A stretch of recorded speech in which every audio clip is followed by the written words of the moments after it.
Hello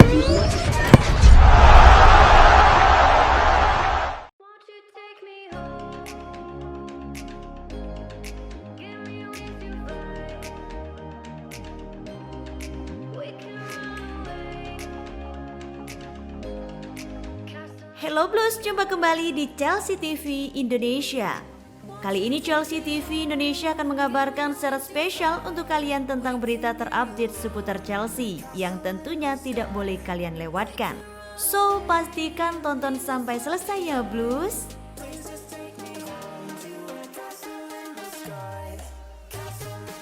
Declan Rice menunggu pinangan dari Chelsea. Declan Rice memang belum berhasil diboyong Chelsea pada jendela transfer musim panas kemarin. Namun bukan berarti kisah transfer Rice ke Chelsea berhenti. Baru-baru ini Fabrizio Romano mengungkapkan bahwa Declan Rice sejatinya ingin pindah ke Chelsea dan menunggu pinangan ke klub yang telah membesarkan namanya tersebut. Nama Fabrizio Romano tentunya sudah tak asing lagi di kalangan pecinta bola, mengingat ia seringkali memprediksi kepindahan seorang pemain ke klub lain. Dalam podcast miliknya Here We Go seperti dilansir via Chelsea News, Romano mengungkapkan bahwa Declan Rice hanya masih menghormati West Ham sebagai klubnya. Jadi keputusan transfernya ke Chelsea akan ditentukan oleh bagaimana cara negosiasi The Blues menawar harga Rice, meskipun dipastikan akan berjalan alot. Romano juga mengatakan bahwa jika Chelsea mendatangkan pemain di bulan Januari, maka pemain itu adalah seorang gelandang. Pemain yang bermain di posisi tersebut memang selalu menjadi incaran Lampard belakangan ini. Jika Rice juga ingin hengkang ke Stamford Bridge, maka Chelsea mungkin akan lebih mudah mengamankan jasanya. Sepanjang musim 2020-2021 ini, Declan Rice telah menjadi pemain kunci dalam skuad West Ham asuhan David Moyes. Ia tercatat telah tampil 13 kali di Premier League dan membawa The Hammers duduki peringkat ke-7 klasemen sementara.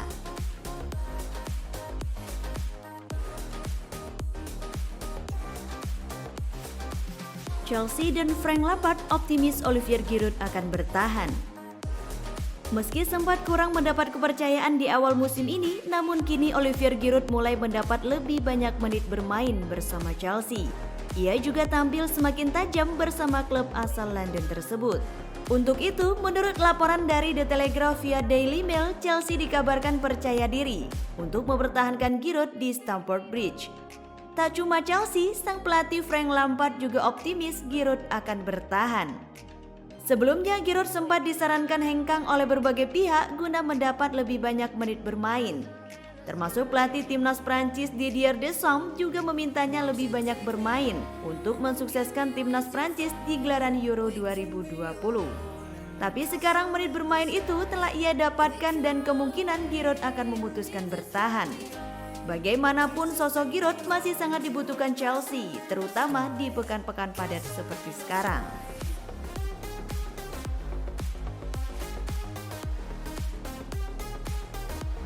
Pemain muda The Blues punya potensi untuk menjadi bek kanan hebat. Chelsea kembali menelurkan satu pemain muda cemerlang yakni Valentino Livramento. Selama memperkuat tim junior, Livramento kerap bermain sebagai winger kanan dan punya potensi untuk menjadi seorang bek kanan cemerlang di masa depan.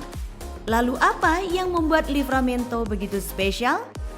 Meski baru berusia 18 tahun, Livramento memiliki kekuatan dan kecepatan untuk bermain sebagai seorang fullback. Ia mampu mengontrol kecepatannya tetap stabil meski harus berlari dengan jarak yang jauh sekalipun. Ketika Livramento mendapatkan momentum untuk menusuk ke pertahanan lawan, maka ia akan sangat sulit dihentikan. Dalam menyerang, pemain asal Inggris itu seringkali bisa menemukan ruang di area pinggir area pertahanan lawan, meski lawan berusaha mempersempit ruang geraknya. Serta ia selalu bisa mencari ruang untuk menerima umpan dan menusuk ke pertahanan lawan. Selain itu, pemain 18 tahun juga bisa membantu pertahanan dengan baik bersama para bek tengah. Namun di satu sisi, semua skill yang ia miliki, Livramento tetaplah menjadi pemain muda yang masih minim pengalaman. Terkadang ia mengalami kebuntuan dalam membuka pertahanan lawan ataupun melakukan tackle-tackle berbahaya ketika bertahan. Untuk itu, meminjamkannya ke klub lain guna memberi lebih banyak pengalaman serta akan membuatnya semakin baik. Satu hal yang pasti, Valentino Livramento adalah salah satu talenta lokal dan aset berharga bagi Chelsea. Sekitar 3 musim ke depan, ia mungkin akan mengikuti jejak lulusan akademi lain yang kini memperkuat tim utama.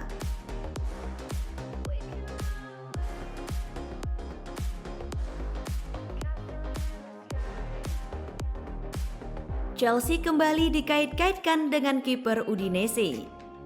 Selama melakukan perburuan penjaga gawang, Chelsea memasukkan nama Musso sebagai salah satu kiper yang berpotensi mereka boyong ke Stamford Bridge.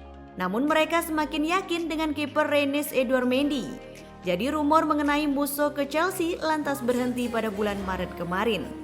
Akan tetapi menurut laporan terbaru dari Mundo Udinese via SB Nation bahwa Musso kembali dikait-kaitkan dengan Chelsea.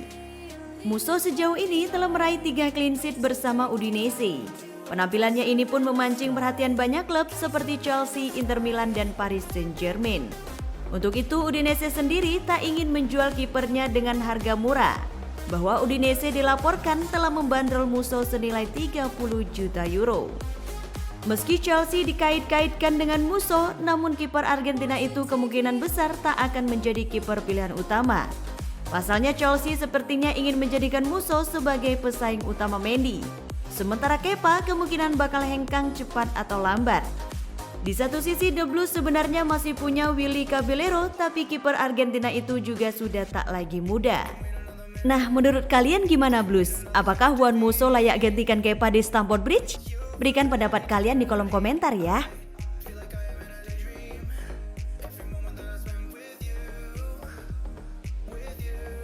Chelsea tak berkeinginan pinjamkan Emerson.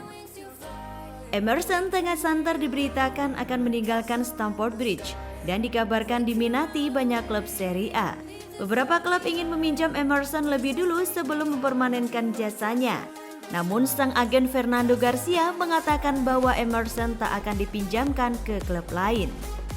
Seperti dikabarkan oleh FC Internews via SB Nation, Garcia menuturkan bahwa Emerson tak akan dipinjamkan ke klub lain karena Chelsea ingin mendapat uang dari hasil penjualannya.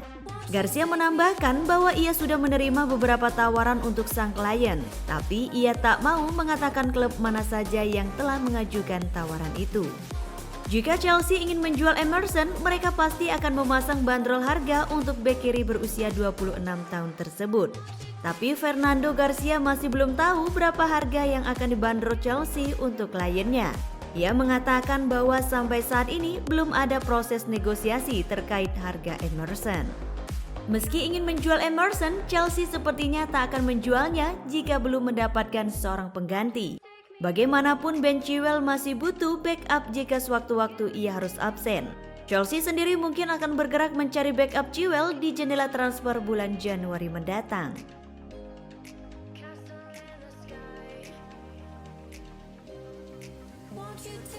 Rencana sudah ketahuan, saatnya Chelsea harus ganti formasi baru. Meski menelan 2 kekalahan beruntun, performa Chelsea di musim 2020-2021 ini sepertinya masih cukup bagus. Sebelum kalah kontra Everton, The Blues pernah tak terkalahkan dalam 17 pertandingan beruntun. Itu semua tak lepas dari pilihan formasi 4-3-3 dengan 2 gelandang serang yang diterapkan sang pelatih Frank Lampard. Pemilihan formasi 4-3-3 dengan 2 orang gelandang serang memang merupakan pilihan yang tepat dan berjalan baik dalam kurun waktu yang cukup lama. Namun belakangan ini taktik tersebut sepertinya sudah diketahui. Jadi karena taktik itu sudah mulai diketahui oleh lawan, sekarang sepertinya menjadi saat yang tepat bagi Chelsea untuk mengubah formasi. Dalam kegagalan sebuah taktik tak bisa dinilai dengan hanya 1 kekalahan saja. Tapi dengan 2 kekalahan beruntun, taktik Chelsea sepertinya memang benar-benar harus diganti. Everton dan Wolves berhasil membaca taktik London Biru itu dengan sempurna. Jadi ini saatnya The Blues melakukan perubahan dalam taktiknya. Coba pikirkan kenapa Sir Alex Ferguson bisa bertahan lama ketika ia melatih Manchester United.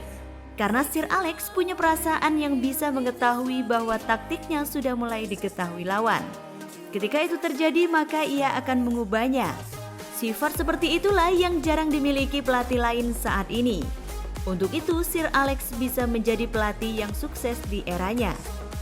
Apa yang dahulu dilakukan Sir Alex harusnya diterapkan pada diri Chelsea sekarang. Formasi 4-3-3 dengan 2 orang gelandang serang telah dapat diatasi oleh lawan-lawannya. Tidak ada taktik yang selalu berhasil dari game week pertama hingga game week ke-38. Karenanya, menurut laporan dari jurnalis The Pride of London, Travis Trailer, Chelsea harus mengubah formasi. Mungkin ke 3-4-3 atau 3-5-2. Mengapa harus formasi 3 back? Formasi 3 back akan membuat Chelsea menurunkan lebih banyak pemain untuk membangun serangan.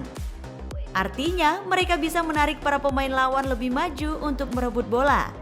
2 wingback yang biasanya hanya bermain di pinggir juga bisa lebih leluasa bergerak ke tengah untuk membantu serangan. Sekarang masalahnya adalah formasi 3 back seperti 3-4-3 atau 3-5-2 adalah formasi semacam ini lebih rentan terkena serangan balik karena hanya ada 3 back di belakang. Tapi lini bertahan Chelsea sekarang sudah lebih baik dari musim lalu. Oleh karenanya, taktik 3 back sepertinya akan membuat mereka bisa bertahan lebih baik dari sebelumnya. Untuk masalah lainnya di formasi 3-4-3 atau 3-5-2 adalah pemain mana yang akan digusur demi memberikan ruang untuk seorang center back tambahan. Biasanya pemain yang tergusur adalah pemain sayap Chelsea yang tak begitu penting dalam tim. Tapi apakah itu tak akan menimbulkan masalah baru? Bagaimanapun taktik seperti ini masih perlu dipertimbangkan. Jika memang taktik 3 back tak dapat diterapkan sebagai perubahan permanen, maka Chelsea mungkin bisa memikirkannya sebagai taktik sementara. Seperti halnya di musim lalu. Mereka tak perlu memainkan 3 back sepanjang musim. Hanya di beberapa laga saja supaya mereka bisa mempersiapkan formasi 4-3-3 yang lebih matang lagi. Taktik 4-3-3 yang digunakan Chelsea sekarang mungkin sudah diketahui dan dapat dibaca dengan baik oleh lawan. Tapi lawan mungkin tak akan mengira bahwa mereka telah menyiapkan taktik baru, yakni taktik 3 back. Lalu ketika lawan sudah bisa menebak taktik 3 back itu, saatnya Chelsea kembali menggunakan taktik 4-3-3 seperti awal, atau berubah ke taktik lainnya. Apapun taktiknya, pasti akan ada keuntungan dan kerugian yang akan didapatkan tim. Berganti-ganti taktik memang merupakan hal yang sulit. Tapi hal seperti itu rasanya bisa dicoba untuk mengembalikan Chelsea ke performa terbaiknya. Untuk itu, berikan sedikit waktu pada Frank Lampard supaya memikirkan apa yang akan ia lakukan setelah 2 kekalahan beruntun tersebut.